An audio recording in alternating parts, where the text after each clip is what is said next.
अगले वीडियो में यह मेरा इंडिया जो हमारा सेकंड सेम का यूनिट नंबर 8 है वो समझाया था। आज हम उसका अभ्यास एवं स्वाध्याय है वो आपको सिखाएंगे। सभी छात्र तैयारी होंगे। सबसे पहले हम अभ्यास के बारे में चर्चा करेंगे, उसके बाद हम स्वाध्याय सिखाएंगे। तो अभ्यास में जो पहला प्रश्न है श्रुत लेखन का, वो आपको घर पे ही वो श्रुत लेखन करना है। दूसरा जो क्वेश्चन है मौखिक प्रश्न, यानी कि एक एक वाक्य के प्रश्नों के उत्तर।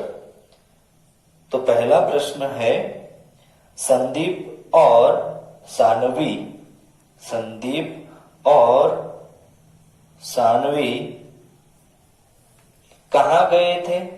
तो उसका उत्तर है संदीप और सानवी दिल्ली और उसके आसपास की जगहों पर घूमने गए थे। दूसरा प्रश्न ताजमहल कहाँ है? तो उसका उत्तर है ताजमहल आगरा शहर में है। तीसरा प्रश्न दुनिया की सबसे ऊंची ईंटों की मीनार कौन सी है? तो उसका उत्तर है दुनिया की सबसे ऊंची ईंटों की मीनार कुतुब मीनार है। चौथा प्रश्न श्री हरमंदिर साहिब गुरुद्वारे पर सोने की परत किसने चढ़वाई? तो उसका उत्तर है श्री हरमंदिर साहिब गुरुद्वारे पर सोने की परत महाराजा रणजीत सिंह ने चढ़वाई थी। लास्ट वाला क्वेश्चन हवा महल कहाँ पर स्थित है? हवा महल जयपुर में स्थित है, यानी हवा महल जयपुर में है। हमारा तीसरा प्रश्न है सही गलत। सही वाक्य के सामने सही का निशान तथा गलत वाक्य के सामने गलत का निशान लगाना है। पहला प्रश्न उनका लाल किला दिल्ली में और ताजमहल आगरा में यमुना किनारे स्थित है, तो यह वाक्य सही है। दूसरा प्रश्न ताजमहल का निर्माण शाहजहां ने और लाल किला का निर्माण सम्राट अकबर ने करवाया था, तो ये वाक्य गलत है। तीसरा इंडिया गेट के निकट एक विशाल लौह स्तंभ है जिसमें अभी तक जंग नहीं लगा है, गलत। श्री हरिमंदिर साहिब की स्थापना सिखों के चौथे गुरु रामदास जी ने की थी, सही वाक्य। हवा महल में कुल 95 खिड़कियां है जिन पर पत्थर की जालियां लगी है, गलत। हवा महल में 950 खिड़कियां है। अब हमारा जो पाठ बोध है, सही शब्द चुनकर वाक्य पूरे कीजिए। या तो परीक्षा में ऐसा भी पूछा जाता है रिक्त स्थानों की पूर्ति कीजिए। यहाँ पर हमें यहाँ पर ब्रैकेट में उसके उत्तर भी दिए गए हैं, तो यहाँ से हमें ढूंढकर उसका सही जवाब लिखना है। संदीप ने रंगीन कलम से हर फोटो के नीचे उससे जुड़ी जानकारी लिखी। ख ताजमहल बनाने में लगभग 20 वर्ष का समय लगा। ग भारत की शान का प्रतीक है, तो लाल किला। ख इंडिया गेट एक खाली जगह है, तो उसमें आएगा युद्ध स्मारक। लास्ट लौह स्तंभ का खाली जगह राजा विक्रमादित्य ने करवाया था, तो उसमें आएगा निर्माण। अब दूसरा प्रश्न है मिलान कीजिए। जो युग्म है उसे हमें जोड़ना है। जो सही उत्तर उनके सामने आता है वो पैठा और दाल मोठ, तो यहाँ पर उसके जवाब दिए गए हैं। तो आपको इनमें से सही उत्तर ढूंढकर लिखना है। वो क्वेश्चन जो है, क्वेश्चन नंबर 2 वो आपको होमवर्क में लिखना है। लास्ट थर्ड वाला क्वेश्चन, प्रश्नों के उत्तर लिखिए। जो हमारा प्रश्न का उत्तर लिखिए, वो तीसरा प्रश्न है, भारत की किस इमारत को दुनिया के 7 आश्चर्यों में से एक माना जाता है? तो उसका उत्तर है, ताजमहल को दुनिया के 7 आश्चर्यों में से एक माना जाता है। नेक्स्ट वाला क्वेश्चन, लाल किले के मुख्य आकर्षण क्या है? लाल किले के मुख्य आकर्षण क्या है? तो उसका उत्तर है, लाल किले में दीवाने आम, दीवाने खास, मोती मस्जिद, हयात बख्श बाग आदि मुख्य आकर्षण केंद्र है। इंडिया गेट का निर्माण क्यों करवाया गया?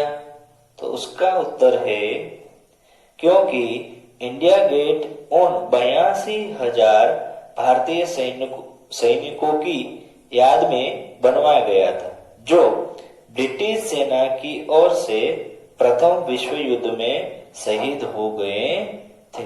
जो शहीदों के याद में इंडिया गेट का निर्माण करवाया गया था।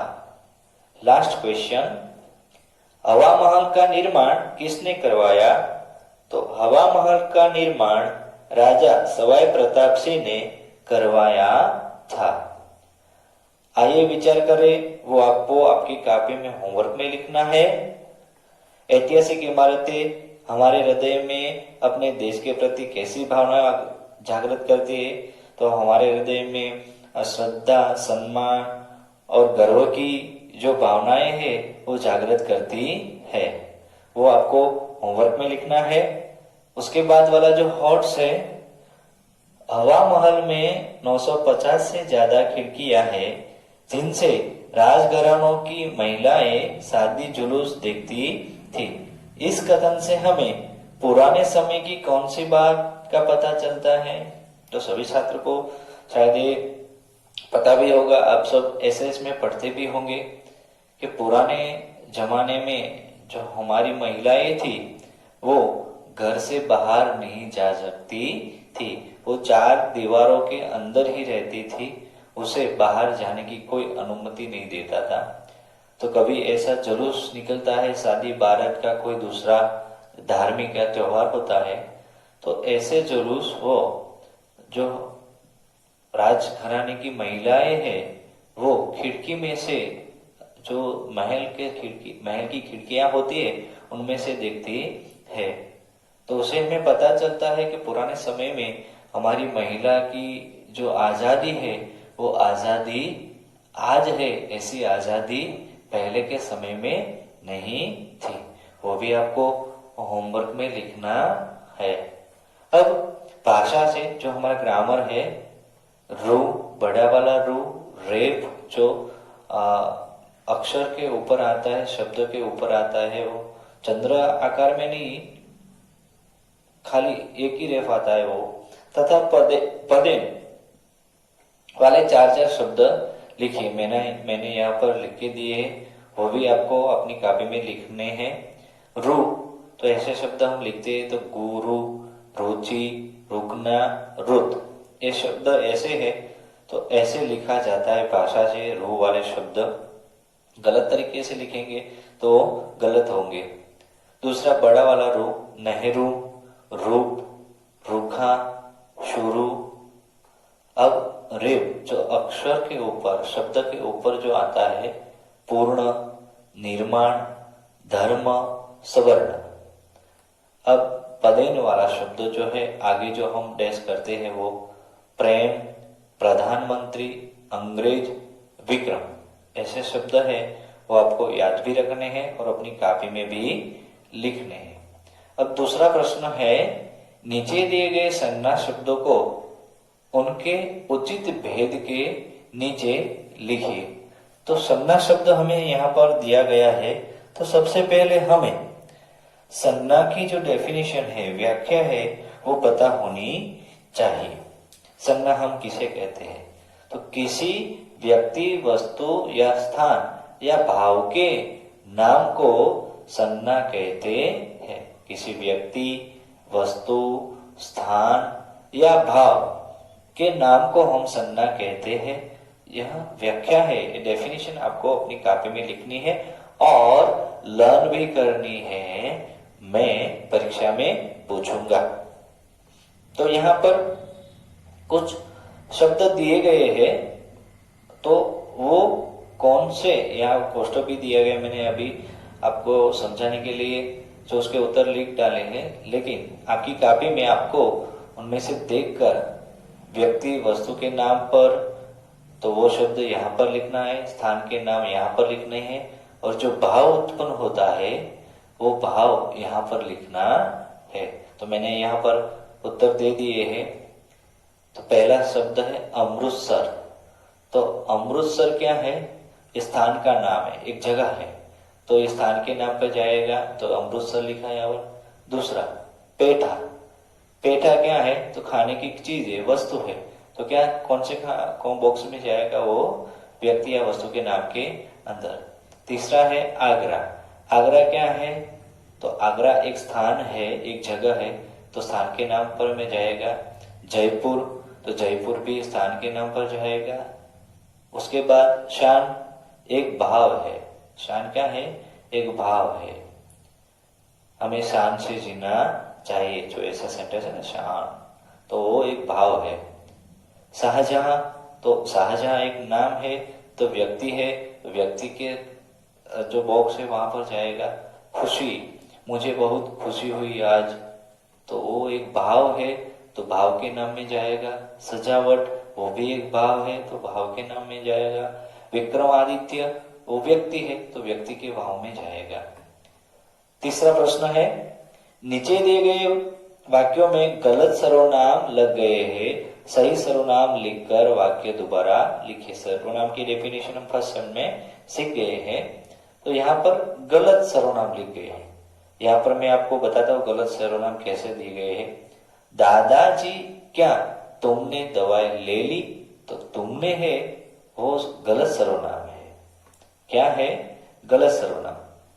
दादाजी क्या तुमने, तो हम अपने दादा को तुमने बोलेंगे?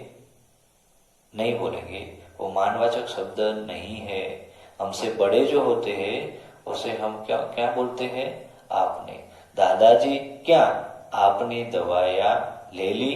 तो आपने, तुमने जो सर्वनाम है वो गलत है, उसकी जगह पर आपको आपने लिखना है और उसके बाद नया सेंटेंस लिखना है। मैंने बाजार नहीं जाना है, मैंने, तो वो गलत है। सर्वनाम क्या आएगा? मुझे बाजार नहीं जाना है। उसके बाद ग,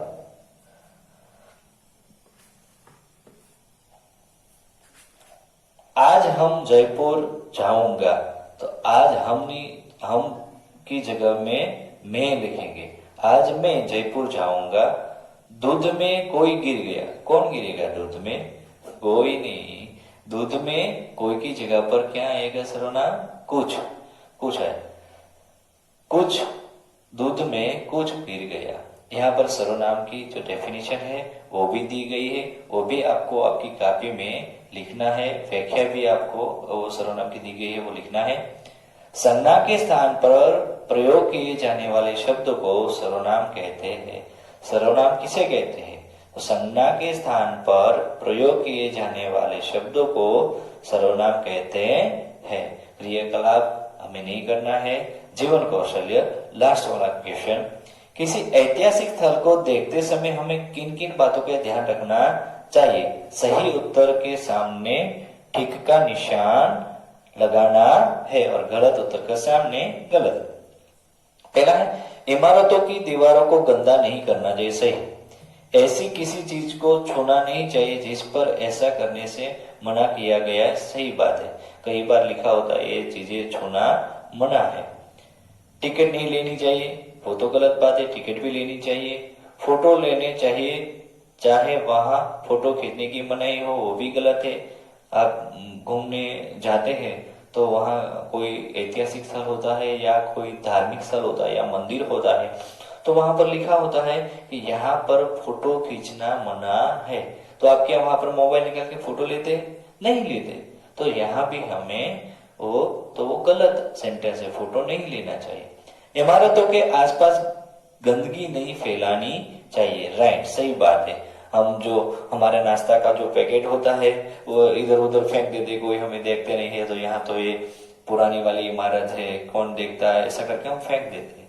तो हमें वहां पर गंदगी नहीं फैलानी है। तो यहाँ पर हमारा जो 8वां यूनिट है, यह मेरा इंडिया, वो पूर्ण होता है। अब नेक्स्ट वीडियो में हम नेक्स्ट यूनिट चलाएंगे।